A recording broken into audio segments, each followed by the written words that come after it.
أعوذ بالله من الشيطان الرجيم بسم الله الرحمن الرحيم إن الله لا يغفر أن يشرك به ويغفر ما دون ذلك لمن يشاء ومن يشرك بالله فقد افترى إثما عظيما صدق الله العظيم.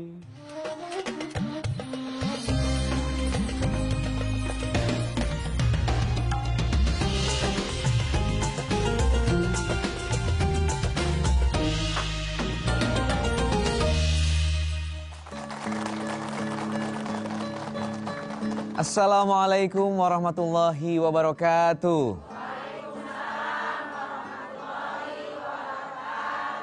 Alhamdulillahirabbil alamin. Di pagi yang cerah ini Allah pertemukan kita lagi, ya. Jangan galau-galau. Pokoknya kita semuanya harus bahagia. Kalaupun ternyata masih ada yang galau, itu bahagia yang tertunda. Betul nggak Ibu? Iya, makanya biar nggak galau, nonton terus Tombo Ati. Insya Allah selalu di hati. Ya, di Tombo Ati seperti biasa, selain kita juga akan mendapatkan tambahan ilmu yang bermanfaat, kita juga akan memberikan kesempatan untuk pemirsa berbagi cerita kepada kita. Silahkan kirim video Instagram melalui mention ke @tomboati_rtv atau bisa juga melalui video yang dikirimkan ke WhatsApp di nomor 0897 924 7525. Kita tunggu ya. Ya, sudah hadir di studio ada Syekh Ahmad Al-Bisri. Selamat datang Ustaz. Terima kasih, barakallah. Iya. Alhamdulillah saya kebagian juga siaran sama Ustaz. Biasanya sama teman-teman saya. Juga ada ibu-ibu dari Subang ini ya? Waduh, jauh amat ya. Terima kasih Ibu. Saya mau kenalin nih kepada pemirsa yang di sebelah kanan saya dulu. Ini dari Majelis Taklim Al-Ikhlas Dukuh 3 Subang. Apa kabar Ibu? Jam berapa dari Subang? Waduh, luar biasa ya. Oke, sekarang silakan langsung kasih salam dong ke pemirsa semua. Waalaikumsalam. Gak kelihatan wajah-wajah capeknya ya. Masya Allah. Ya, yang di sebelah kiri saya ini dari Majelis Taklim Assalam Dukuh 1 Subang. Kumaha damang? Bentar. Saya ini bingung kalau Subang ini Jawa apa Sunda ya? Sunda ya? Ya udah, silakan langsung kasih salam ke pemirsa semua. Waalaikumsalam warahmatullahi wabarakatuh. Ya, tema kita kali ini adalah mengenai syirik atau menyekutukan Allah. Siapa di sini yang berbuat seperti itu? Nggak ada ya? Nggak ada ya, pemirsa juga ya? Nah, untuk itu kita akan bahas. Syirik atau menyekutukan Allah itu adalah perbuatan yang sangat-sangat Allah tidak sukai. Dan ini dosa besar. Untuk itu kita akan mendengarkan tausiahnya dari Syekh Ahmad. Seperti apa sih yang dikatakan syirik itu? Silakan. Tafadhol Ustaz. Bismillahirrahmanirrahim. Assalamualaikum warahmatullahi wabarakatuh. Waalaikumsalam warahmatullahi wabarakatuh. Alhamdulillah wassalatu wassalamu ala Rasulillah. Para jemaah yang dimuliakan Allah, saya mencintai kalian semua karena Allah Subhanahu wa taala. Dan pemirsa juga, saya mencintai kalian semua karena Allah. Semoga dipertemukan kita di dunia dalam taat dan di akhirat di surganya Allah Subhanahu wa taala. Di pagi hari ini kita akan mengenal salah satu dosa besar. Dosa apa, Bu? Dosa besar. Dosa apa, Bu? Kenapa besar liatin saya gitu ya? Nah, salah satu dosa besar yang tidak diampuni oleh Allah kecuali kalau orang itu taubat. Kecuali kalau orang itu apa? Taubat. Syirik itu dengan bahasa yang gampang dan mudah, artinya apa? Kita menyembah selain Allah. Kita menyekutukan selain Allah. Kita memberikan doa kita kepada selain Allah. Kita memohon pertolongan kepada siapa? Selain Allah. Selain Allah. Itu adalah syirik. Dan Allah Subhanahu wa taala, kalau kita mengenal Allah, keagungan kebesaran Allah, kita harus mengenal Allah itu Subhanahu wa taala dan mensucikannya dari segala kekurangan dan hal-hal yang mengurangi kedudukan sebagai Tuhan Subhanahu wa taala. Ada yang bilang Allah itu punya istri, Allah itu punya anak, Allah punya, tidak. Itu kan qul huwallahu Allahus lam yalid wa lam yakun. Masya Allah, hafal juga ya. Biasa surah salat paling pendek dibaca dalam salat ya. Imam kalau mau cepat-cepat baca kulhu atau inna a'tainakal kautsar gitu ya. Coba sekarang tes Ustadz Al-Baqarah. Oh itu Masya Allah, kegedean Al-Baqarahnya ya. Masya Allah. Maka coba perhatikan, syirik itu adalah salah satu dosa besar. Ketika Nabi SAW mengatakan, ala ukhbirukum bi akbaril kabair. Mau tahukah kalian wahai para sahabatku, aku beritahukan tentang dosa yang paling besar. Di antara 7 dosa itu, yang pertama adalah al-isyraku billah. Artinya apa? Orang yang berbuat syirik adalah orang-orang yang senantiasa menyekutukan Allah dalam zatnya, sifatnya, perbuatannya. Na'udzubillah min zalik. Maka syirik itu termasuk dosa besar yang tidak diampuni. Ayat yang saya baca tadi, innallaha la yaghfiru ayyushraka bih. Sesungguhnya Allah Subhanahu wa taala la yaghfiru ayyushraka bih, tidak akan mengampuni dosa syirik. Wa yaghfiru ma duna dzalika liman syaa. Akan tetapi Allah akan mengampuni dosa-dosa selain syirik. Dosa-dosa selain apa? Syirik kepada Allah Subhanahu wa taala. Nah, tetapi orang itu harus taubat. Harus apa? Taubat. Dan ingat, syirik itu apa? Seperti orang yang memohon pertolongan kepada selain Allah. Datang kepada dukun, memohon pertolongan, memohon bantuan. Itu kan syirik. Na'udzubillah min zalik. Dia selalu bersandar kepada makhluk, tidak pernah bersandar kepada Khalik. Allah Subhanahu wa taala yang menciptakan. Dia penuh harapan kepada manusia, bukan kepada Allah. Kemudian yang kedua, amal ibadah yang enggak diterima. Lain asyrakta la yahbatanna 'amaluk. Amal ibadah yang enggak bakalan diterima. Kenapa? Karena dia berbuat syirik. Seperti apa? Ada syirik juga yang kecil yang kita kenal adalah riya. Adalah apa? Kita riya karena siapa? Karena Allah apa karena manusia? Kita sholat biar dilihat ibu fulana, Masya Allah diketahui dermawan gitu. Pas lagi ada kotak infak 100.000 ditarik, diiniin, dimasukin, Masya Allah, Alhamdulillah. Nah itu berarti riya, bukan karena Allah. Dia amal ibadahnya karena Allah. Sholat, Alhamdulillah bu, saya sholat malam 100 rakaat gitu. Itu kan norak, benar kan? Nah itu kan riya, dan amal ibadah kita bisa rusak. Apalagi kita berbuat syirik. Nauzubillah. Tengah malam, sujud, di-update status, bilang Alhamdulillah baru selesai tahajud gitu. Kan jadi riya, betul? Dan amal ibadah kita jadi rusak. Ibu-ibu yang Senin Khamis lagi buka puasa, foto meja isinya makanan, ikan asin, sayur asem apa, di-upload foto di grup, di Instagram, di mana selamat berbuka puasa bagi mereka yang puasa sunnah. Kan jadi rusak ibadah kita, betul? Nah, maka pertama orang ancaman bagi mereka yang berbuat syirik adalah mereka ini pertama nggak bakalan masuk surga. Nauzubillah min dzalik. Yang kedua adalah mereka amal ibadahnya rusak. Yang ketiga, tidak bakalan diampuni dosanya oleh Allah kecuali kalau orang tersebut sudah memohon ampun kepada Allah. Kata ulama, kalau orang berbuat syirik lalu dia meninggal dalam kondisi musyrik, nggak akan masuk surga, nggak akan diampuni oleh Allah. Tapi kalau dia seandainya berbuat syirik kemudian dia taubat, diampuni oleh Allah Subhanahu. Tapi dosa selain syirik, kalau dia taubat di dunia diterima oleh Allah. Tapi kalau dia meninggal dalam keadaan dosa tapi nggak sampai syirik, kata ulama, dia dibawa kehendak Allah di akhirat. Allah bisa maafkan dan Allah bisa menyiksa orang tersebut. Maka kalau kita berbuat syirik, hati-hati. Hati kita ini harus selalu bersandar kepada Allah Subhanahu. Kita selalu dalam setiap doa kita, surat yang kita semua baca di dalam sebuah rukun dalam salat adalah surat Al-Ikhlas, Masya Allah. Rukun Al-Ikhlas, Al-Fatihah. Surat apa? Al-Fatihah. Al-Ikhlas itu rukun bagi orang-orang yang malas baca yang panjang. Maka Qul huwallahu ahad, Allahu akbar gitu. Rakaat kedua, inna a'tainakal kautsar gitu. Biasa yang pendek-pendek, betul? Nah, pengalaman kelihatannya ya, Masya Allah. Surat Al-Fatihah. Allah berfirman, Iyyaka na'budu wa iyyaka nasta'in. Iyyaka itu harus ditekankan karena ada tasydidnya. Karena kalau tidak ditekankan artinya sinar matahari. Nauzubillah. Kepada sinar matahari kami memohon pertolongan dan kami menyembah. Kan bahaya. Maka ditekankan, Iyyaka na'budu wa iyyaka nasta'in. Hanya kepadamu ya Allah kami beribadah dan hanya kepadamu kami memohon pertolongan. Hati kita harus bertawakal kepada Allah. Berikan semua urusan kita, serahkan kepada Allah. Kita cuma hanya berusaha, betul?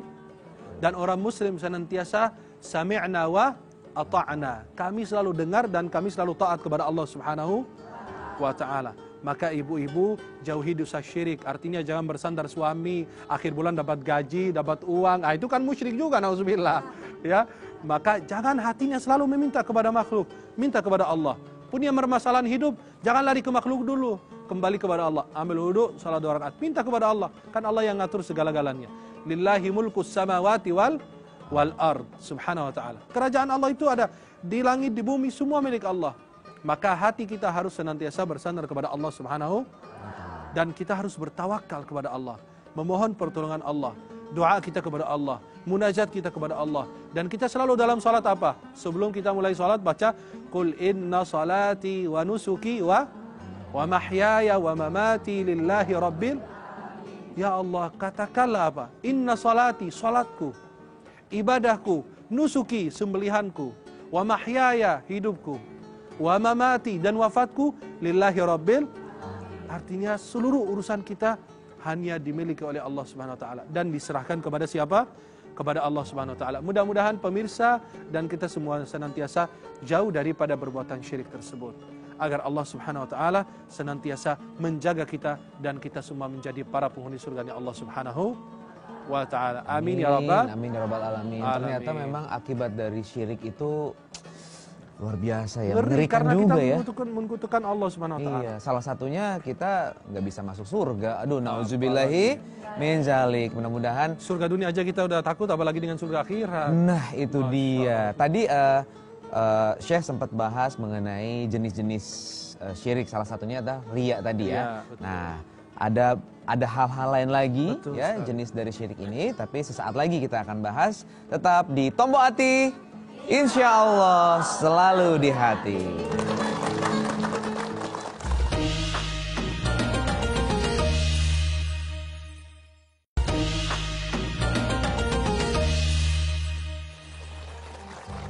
Alhamdulillah kembali bersama kami di Tombo Hati, insya Allah selalu di hati.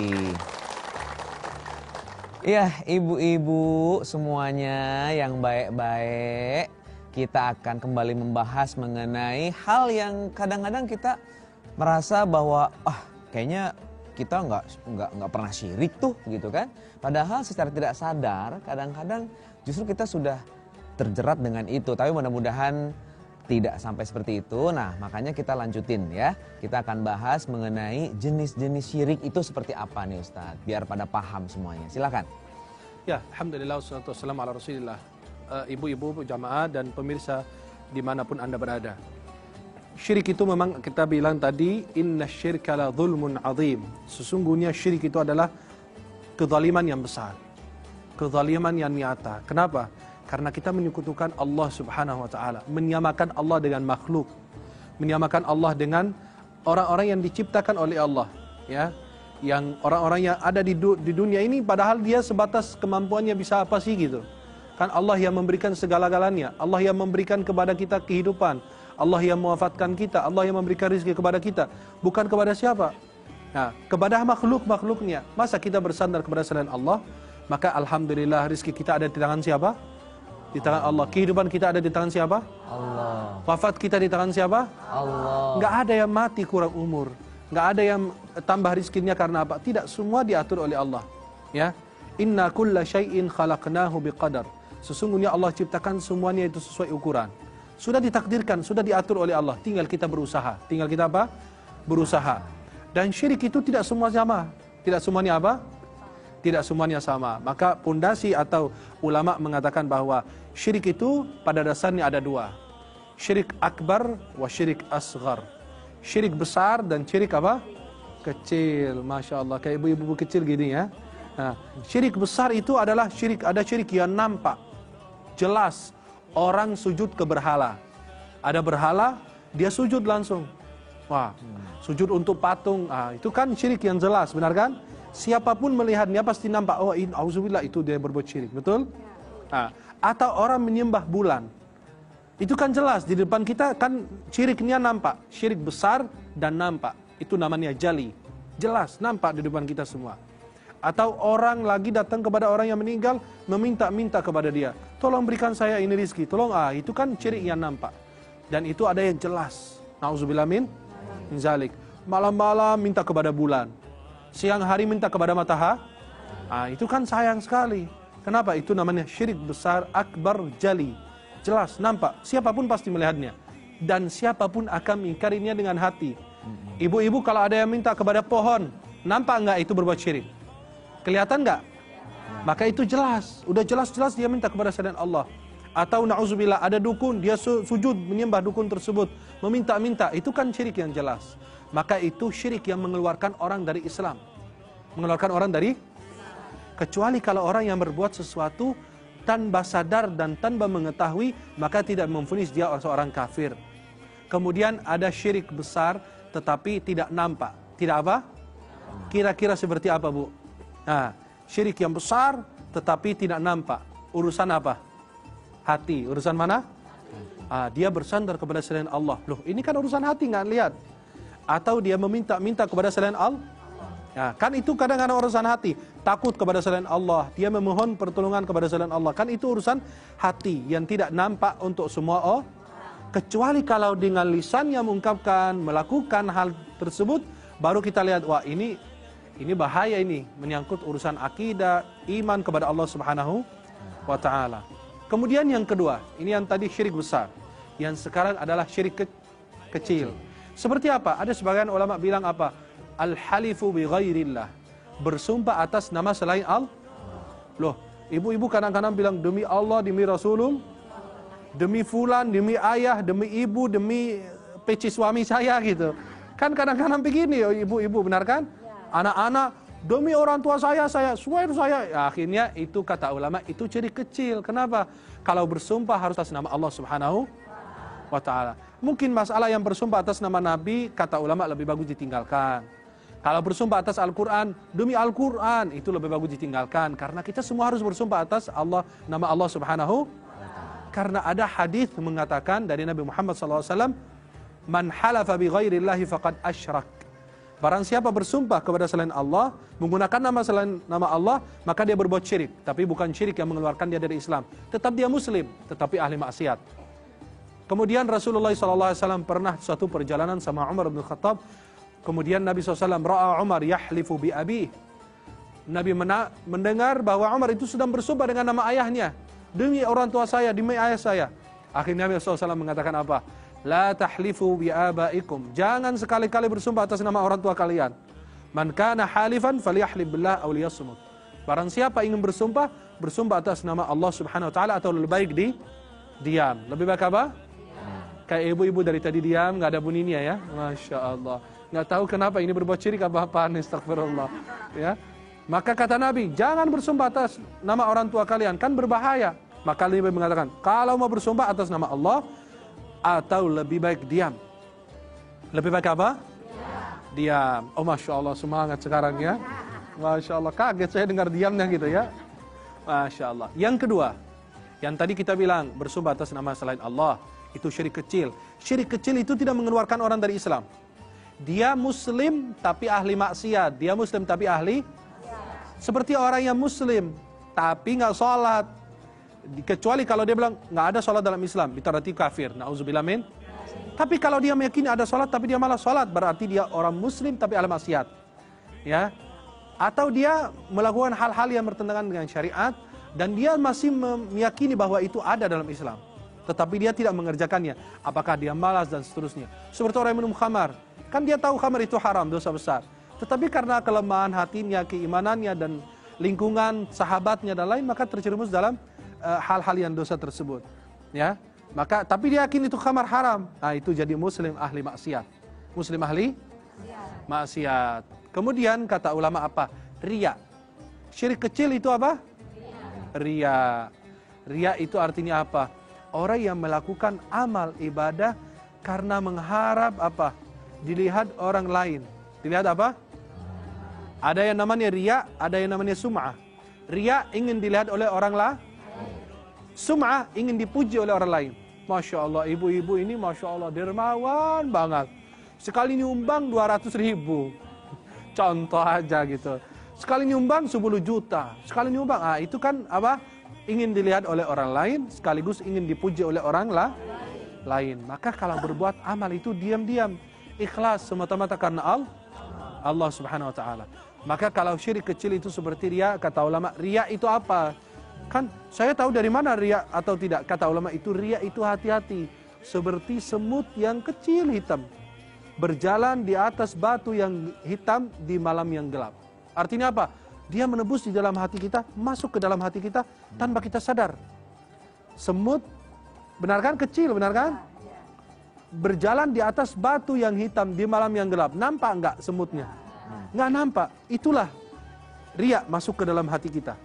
Maka hati-hati dengan ucapan kita, tingkah laku kita, perbuatan kita. Kenapa? Jika termasuk riya, maka itu disebut apa? Syirik kecil. Syirik apa? Syirik kecil. Syirik kecil. Maka harus hati-hati. Oke, baik. Udah jelas ya Bu ya? Udah jelas tuh tadi jenis-jenis syirik seperti apa, saya sudah jelaskan.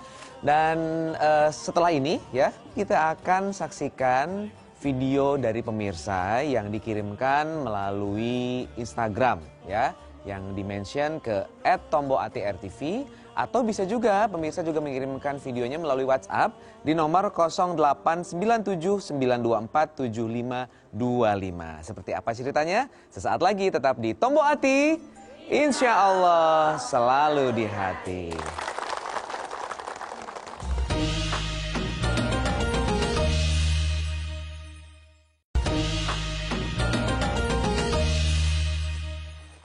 Kembali bersama kami di Tombo Ati, insya Allah selalu di hati. Seperti janji saya tadi, saya akan menghadirkan video kiriman dari pemirsa nih ya. Kita akan lihat seperti apa ceritanya nanti. Ustadz tolong ditanggapi ya Ustadz ya. Siap. Iya, Syekh. Enaknya dipanggil Ustadz apa Syekh? Yang penting jangan syirik aja.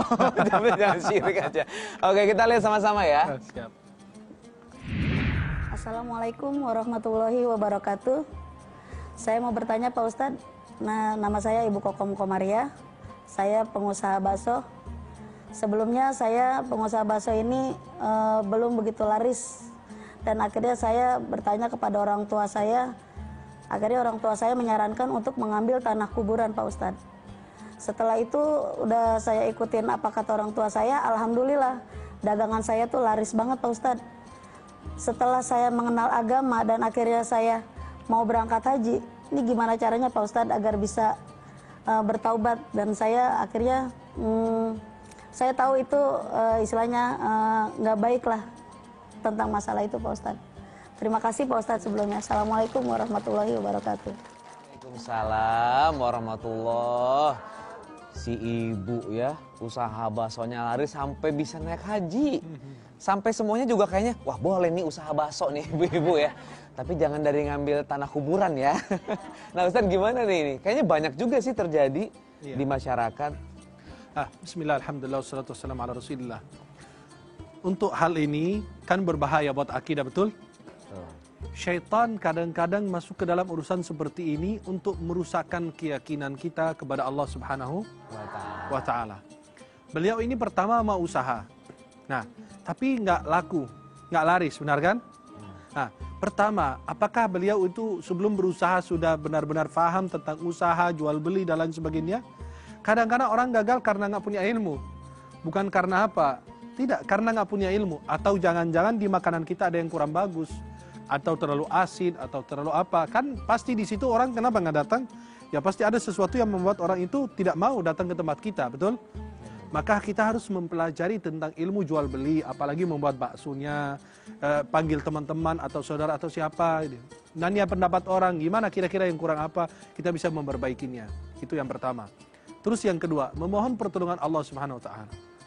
Kalau Allah tidak menolong kita, bagaimana usaha kita bisa laris, betul? Betul tidak?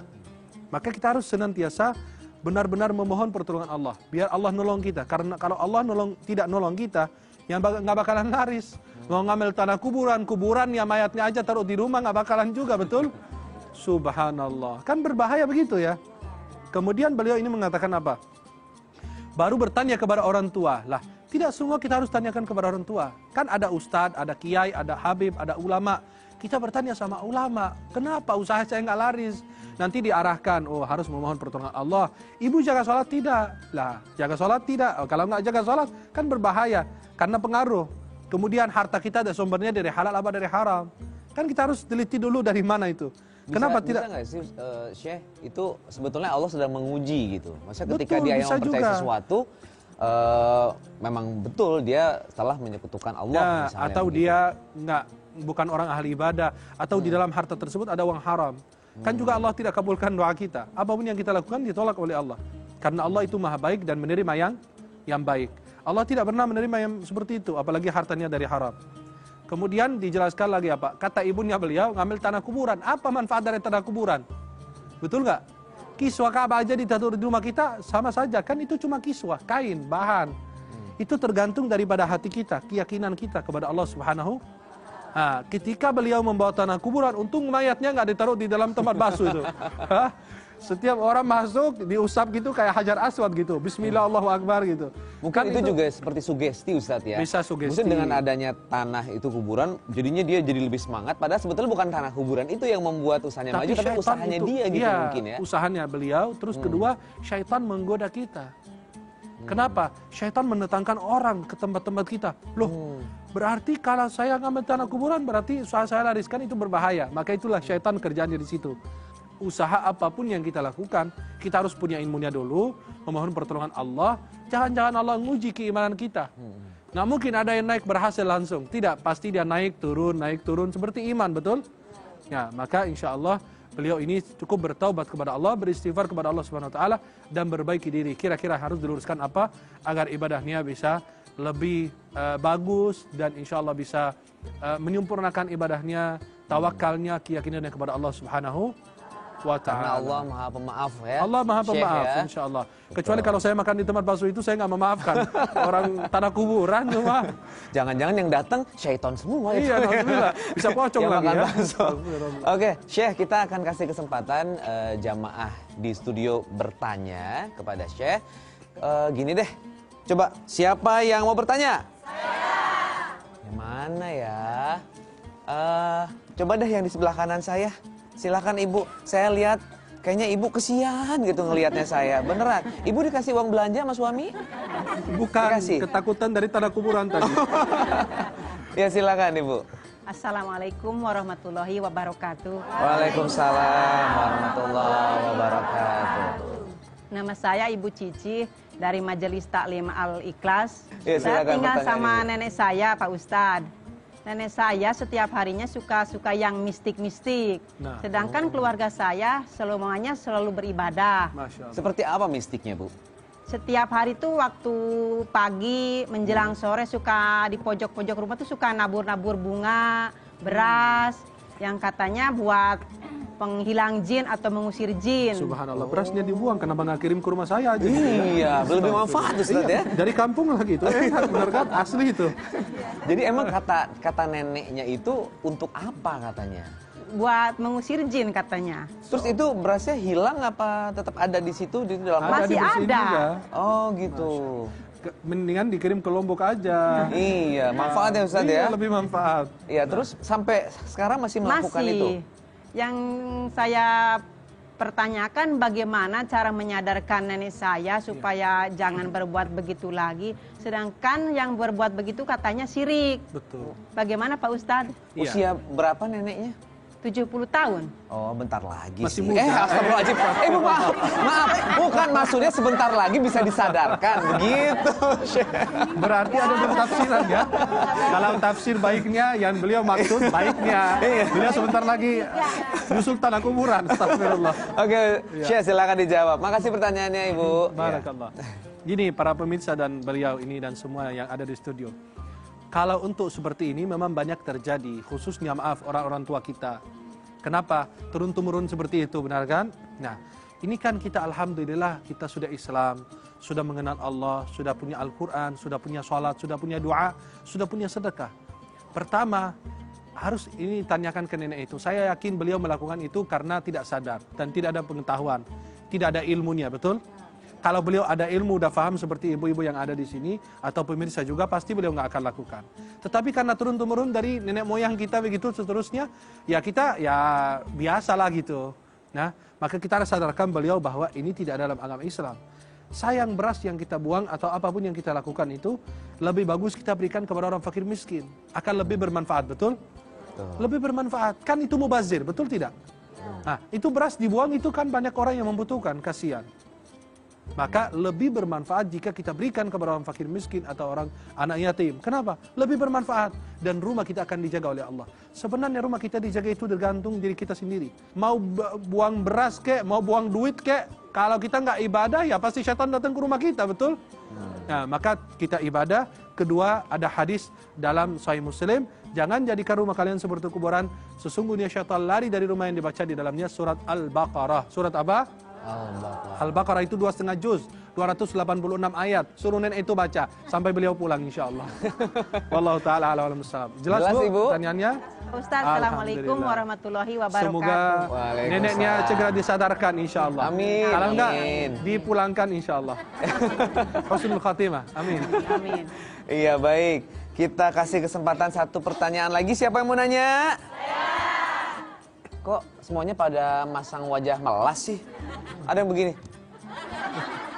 Biar kepilih. Enggak, saya mau pilih yang mana coba lagi, mana siapa yang mau nanya? Nah, Ibu silakan. Saya pilih yang semangat sekarang. Silakan, Bu. Assalamualaikum warahmatullahi wabarakatuh. Waalaikumsalam warahmatullahi wabarakatuh. Nama saya Ibu Ade dari Majelis Taklim Assalam Duku 1 Sadawarna Subang. Masya Allah. Pertanyaannya, Ibu? Saya bertanya Pak Ustadz, Silakan. saya pernah melihat di dalam dompet teman saya ada tulisan Al-Quran. Suka lirik dompet orang ya. Astagfirullah. Ibu, aduh ada aja ibu-ibu.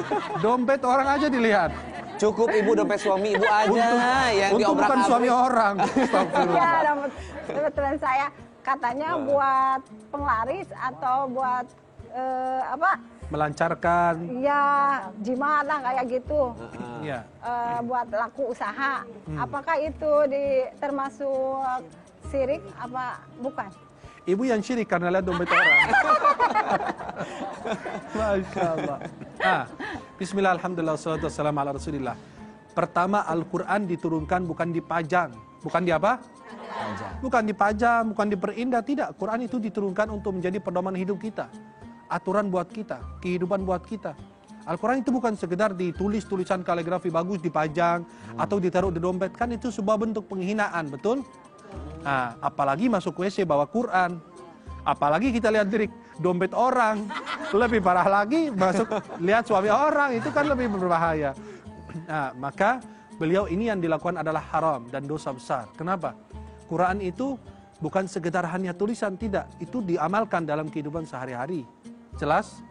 Ya, maka pemirsa, jagalah diri kalian dari perbuatan seperti itu. Karena orang yang taruh, bukan Al-Quran, maaf, saya nggak sholat tapi taruh Quran di dompet. Apa gunanya Al-Quran di situ? Nggak ada manfaat. Al-Quran itu di dalam kehidupan kita, darah daging kita tumbuh dengan Al-Quran. Kita selalu dekat dengan Allah Subhanahu. Ibu-ibu hati-hati ya, jangan musyrik nanti lihat orang lagi ya. Nah, Kita emang Assalamualaikum Oke, warahmatullahi waalaikumsalam. Ibu Ade, Nanti jelas Bu Ade ya. Ketemu beliau lagi, lirik suami orang. Astagfirullah.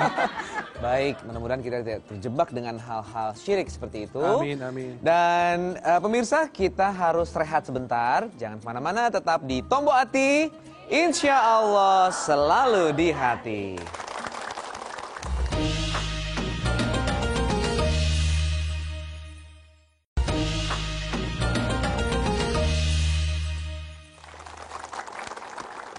Alhamdulillah kita ketemu lagi di Tombo Hati. Insya Allah selalu di hati.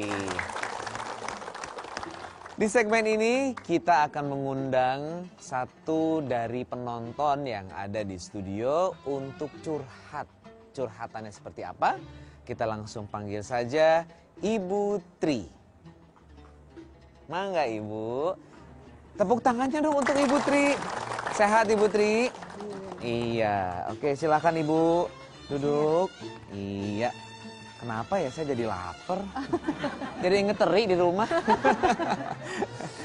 Putri, Ya. mau curhat apa nih? Assalamualaikum warahmatullahi wabarakatuh.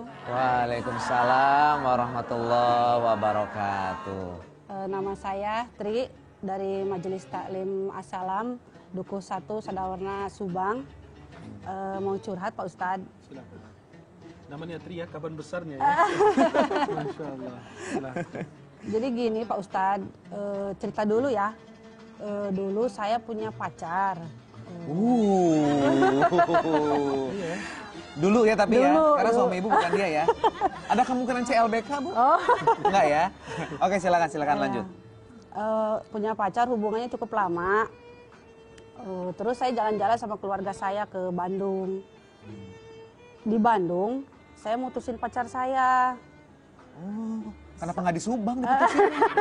Oh di Bandung diputusin, Iya, terus? soalnya pacar saya itu gak baik lah kelakuannya di sana. Oke. Gitu. Sepulang dari Bandung, badan saya itu gatel-gatel gitu, bentol-bentol, terus pada sakit gitu. Terus saya berobat ke dokter, tapi nggak sembuh-sembuh. Saya minta saran sama teman saya, kata teman saya suruh ke paranormal, gitu, ke dukun lah gitu. Syaratnya saya harus bawa paku sama silet, terus dibungkus kain kapan gitu. Maksud pertanyaannya, apakah saya termasuk orang syirik gitu? Sebentar, waktu diberikan persyaratan itu dan dilakukan gatal-gatalnya hilang? Hilang, sembuh. Oh, padahal nggak pakai salep, nggak pakai Enggak. talep gitu hentenya punya? Enggak. Oh gitu. Ya jadi sebetulnya waktu itu ibu mempercayai Iya. bahwa persyaratan itu telah membuat ibu jadi Sembuh. Iya baik. Nih Ustadz gimana nih Syekh mengenai cerita dari Ibu Tri ini? Ya.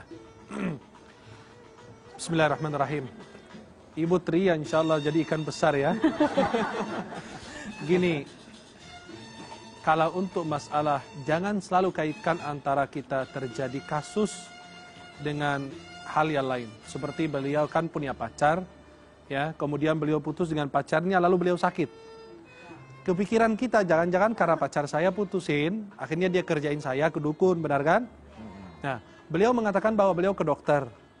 Nah, mungkin apakah dokter itu dokter mata, bukan dokter kulit, bisa juga, benar kan? Atau dokter kulit ini bukan spesialis dalam urusan kulit. Maka kita tidak sembuh-sembuh. Akhirnya kita diminta saran sama teman. Maka itu selalu kita bilang, kalau minta nasihat, ada sesuatu yang ganjal dalam hati kita nanya kepada ulama. Apalagi menyangkut urusan-urusan seperti itu. Kan menyangkut urusan akidah, tauhid kita kepada Allah Subhanahu wa taala. Dan kita harus hati-hati dengan kelakuan kita. Ya, maka beliau ini afdolnya kalau tanya sama ulama dulu. Gimana Ustadz, saya ke dokter tapi kok nggak ada obat. Kira-kira gimana kalau saya datang ke paranormal? Karena kalau orang teman kita nggak punya ilmu bisa membahayakan kita, betul? Nah, maka Anda lebih bagus waktu itu bertanya kepada ulama. Kalau nggak bisa, ya udah karena itu sudah terjadi, akhirnya datang ke dukun, benar kan? Nah, kemudian dia berikan persyaratan yang Anda lakukan, lalu itu hilang penyakitnya. Itu kan semuanya tipu daya syaitan untuk menjerumuskan kita semua dalam kemusyrikan atau hal-hal yang dibenci oleh Allah, dimurkai oleh Allah Subhanahu wa taala. Lalu beliau lakukan, ternyata sembuh. Tuh, dikatakan, tuh lihat, ini paranormal itu menyembuhkan saya, dokter aja nggak bisa. Itu kan tipu daya dari syaitan untuk merusakkan keimanan kita kepada Allah Subhanahu wa taala. Nah, ini sekarang gimana? Apakah perbuatan itu musyrik? Betul, perbuatan itu syirik. Akan tetapi syirik itu kembali kepada apa? Karena kita tidak pengetahuan, tidak punya ilmu, ya. Tidak ada ilmu dalam diri kita, ya maka mau gimana? Itu kan perbuatan musyrik. Tetapi harus kita, kalau Anda lebih bagus, segera bertaubat kepada Allah Subhanahu, memohon ampun kepada Allah, istighfar. Nah, kalau Nabi SAW dalam 2 hadis, kalau kita datang kepada paranormal, kepo aja ingin tahu ini penyakit saya kok nggak hilang-hilang gitu. Dia bilang apa? Lakukan ini dan itu, kepo aja, penasaran aja, kepingin tahu. Lalu kita cuma dengar saja curhatan dari dia atau saran dari dia, tidak diterima sholat kita 40 hari kata Nabi. Nauzubillah min. Kan sayang sekali, jadi ibadah kita sia-sia. Yang kedua, kalau kita datang ke paranormal atau dukun tersebut, lalu dia menyampaikan persyaratan seperti yang beliau, lalu kita percaya, lalu kita lakukan, maka kita telah kafir dengan apa yang Allah turunkan kepada Nabi Muhammad SAW. Maka saran saya adalah Anda segera bertaubat kepada Allah, dan jika terulang permasalahan-permasalahan hidup lagi, tanyalah kepada yang ahlinya, kepada ulamanya. Dan ini perbuatan syirik yang insya Allah kalau Anda segera bertaubat, memohon ampun kepada Allah, akan Allah segera ampuni. Amin ya rabbal alamin. Mudah-mudahan insya Allah Ibu Tri kalau sekarang sudah sembuh, biar makin membesar, makin Kayaknya udah lumayan besar sih. Oh gitu. Subhanallah. Saya lihatnya masih kecil gitu, namanya Tri gitu. Subhanallah. Mudah-mudahan insya Allah senantiasa dijaga keimanan kita, akidah kita kepada Allah Subhanahu wa taala. Jadi kalau kasus seperti tadi itu memang khawatir jadi syirik ya. Tapi kalau misalnya kita ke misalnya ahli agama terus dizikirin gitu ya, Syekh, terus dia dengan ayat-ayat segala macam karena dengan alasan ilmu agamanya tidak seperti beliau itu dan diwakilkan oleh beliau gitu, tapi secara zikir-zikir itu nggak masalah ya Ustaz? Enggak, kalau orang mendoakan kita boleh, tapi kalau zikir-zikir lebih afdal kita yang lakukan. Zikir ya ringan-ringan. Nanti dikembali kasih amalan jaga wudhu atau berbanyak sedekah atau sholat malam, jaga sholat 5 waktu atau istighfar dan seterusnya, kan nanti kasih amalan. Dan kita disarankan untuk datang kepada orang ahli. Apalagi ulama akan memberikan saran yang tepat dan mendatangkan ridhanya Allah, bukan murkanya Allah Subhanahu wa taala. Nah, maka itu lebih tepat beliau datang kepada para ulama. Dan tidak ada penyakit kecuali ada obatnya, kecuali ada 2. Apa? Nggak ada obatnya sama sekali. Orang yang tua nggak bisa kembali nggak bisa. Nenek-nenek yang 70 tahun kembali 7 tahun nggak bisa. Benar kan? Nah, kecuali kalau di akhirat kembali 30 tahun, cantik, Masya Allah, bidadari. Kalau di dunia jadi bidadara gitu ya. Nah, yang kedua, penyakit atau disebut dengan kematian, tidak ada obatnya. Orang yang sudah ditentukan oleh Allah mati, nggak ada obat sama sekali untuk memperpanjang umur orang tersebut. Wallahu a'lam. Saya jadi penasaran, Syekh. Kalau syirik itu kan menyekutukan Allah dan dilihat dari tindak tanduk perbuatan kita. Kalau misalnya dalam keseharian ini di luar konteks yang mengenai perdukunan nih, Syekh. Kenapa perdukunan lihatin saya gitu, astagfirullah. Misalnya kita terlalu sibuk dengan pekerjaan, terus akhirnya pekerjaan yang menjadi, katakanlah yang jadi Tuhan kita, bos kita jadi Tuhan kita. Karena apa? Karena misalnya lalai sholat segala macam, karena takut bosnya marah segala macam. Apakah itu juga bisa dikategorikan sebagai syirik, Syekh? Bisa, karena itu menyangkut urusan hati. Dan kita bilang itu ada syirik yang nampak, yang jelas, ada yang syirik yang tersembunyi, yang tidak diketahui kecuali siapa? Allah Subhanahu wa taala. Maka kita harus hati-hati dengan tingkah laku kita. Atasan kita, penghasilan kita, apapun itu jangan dituhankan. Ya. Kalau kita menuhankan Allah, kita menjadi hamba Allah, menghambakan diri kepada Allah, Allah menjadikan semua barang itu tunduk kepada kita.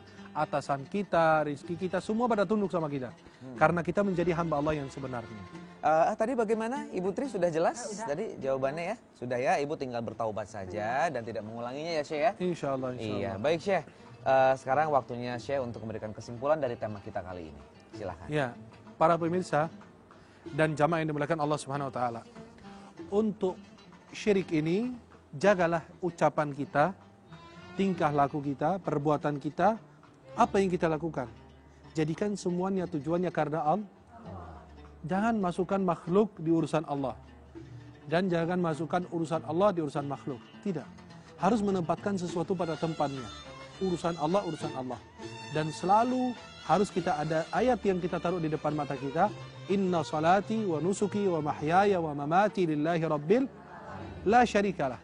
Wa bidzalika umirt. Ya, maka harus kita benar-benar tidak menyekutukan Allah dalam zatnya, sifatnya, perbuatannya subhanahu wa ta'ala. Dalam uluhiyahnya, rububiyahnya, asma dan sifat Allah, harus jaga diri kita, keluarga kita daripada hal-hal yang menjerumuskan kita dalam kemusyrikan dan menyebabkan kita kekal di dalam neraka dan tidak akan bakalan masuk surganya Allah Subhanahu wa taala. Nauzubillah min dzalik. Mudah-mudahan Allah senantiasa meridai dan merahmati kita dan keluarga kita, saudara kita senantiasa dijaga oleh Allah Subhanahu wa taala. Yang beliau neneknya selalu buang beras, nggak buang, minimal kirim ke rumah saya. Yang satu lagi lirik ke dompet orang, nanti jangan lirik dompet orang gitu ya, insyaallah. Dan beliau ini insyaallah dijaga oleh Allah Subhanahu wa taala, cukup dengan beristighfar. Amin. Amin ya rabbal alamin. Amin amin ya rabbal alamin. Baik Syekh, terima kasih banyak Insya Allah tema kita kali ini jadi manfaat ya bagi kita semuanya, berpegang teguh hanya kepada Allah. Jangan sampai hal-hal syirik itu juga akhirnya kita lakukan gitu ya. Nauzubillahi min zalik. Baik pemirsa, saya juga ingatkan pemirsa untuk mengirimkan video Instagram di tag ke @tomboatirtv atau videonya bisa dikirimkan melalui nomor WhatsApp 0897 924 7525. Terima kasih atas kebersamaan Anda. Insya Allah kita bertemu di episode berikutnya. Nanti akan ditutup dengan doa dari Syekh. Billahi taufiq wal hidayah. Assalamualaikum warahmatullahi wabarakatuh. Pemirsa dan jamaah semuanya, marilah kita mengangkat buat telapak tangan kita, tundukkan kepala kita, hadirkan khusyuk dalam hati kita, berdoa, bermunajat, semoga kita semua diselamatkan di dunia dan di akhirat nanti. Dijaga Islam, imannya, tauhidnya kepada Allah Subhanahu wa taala. Bismillahirrahmanirrahim. Alhamdulillahirabbil alamin. Ya Rabbana lakal hamdu kama yanbaghi li jalali wajhika wal 'azimi sultanik. Allahumma shalli ala sayidina Muhammadin fil awwalin wal akhirin. Allahumma ya Rabbana ighfir lana wa liwalidayna warhamhuma kama rabbayana shighara. ولجميع المسلمين والمسلمات والمؤمنين والمؤمنات الأحياء منهم وارحم الأموات إنك يا ربنا سميع قريب مجيب الدعوات اللهم يا ربنا سلمنا والمسلمين Ya Allah, selamatkan kami dan seluruh kaum muslimin dan muslimat dari segala hal-hal yang mendatangkan murka-Mu ya Allah, dari semua perbuatan syirik ya Allah, syirik besar maupun syirik kecil ya Arhamar Rahimin. Jagalah keimanan kami, jagalah tauhid kami, jagalah ibadah kami. Ya Rabb, inna salati wa nusuki wa mahyaya wa mamati lillahi rabbil alamin la syarika lah wa bidzalika umirt. Ya mujib doa as-sailin, ampunilah dosa dan kesalahan kami, kelalaian kami, ketidakketahuan kami ya Arhamar Rahimin. Ya Allah, ya mujib doa as-sailin, sadarkanlah saudara-saudara kami. Ya Allah, sadarkanlah saudara-saudara kami yang senantiasa melakukan hal yang mendatangkan murka-Mu ya Allah. Mereka yang percaya kepada dukun dan syirik ya Arhamar Rahimin. Jagalah iman akidah Islam kami ya Arhamar Rahimin. Jadikanlah kami hamba-Mu yang senantiasa taat kepada-Mu, yang senantiasa mendekatkan diri kepada-Mu ya Arhamar Rahimin. Rabbana taqabbal minna innaka antas samiul alim wa tub alaina ya man anta tawwabur rahim. Rabbana atina fid dunya hasanah wa fil akhirati hasanatan wa qina adzabannar. Wa sallallahu ala sayyidina Muhammad wa ala sahbihi wasallam. Walhamdulillahi rabbil alamin.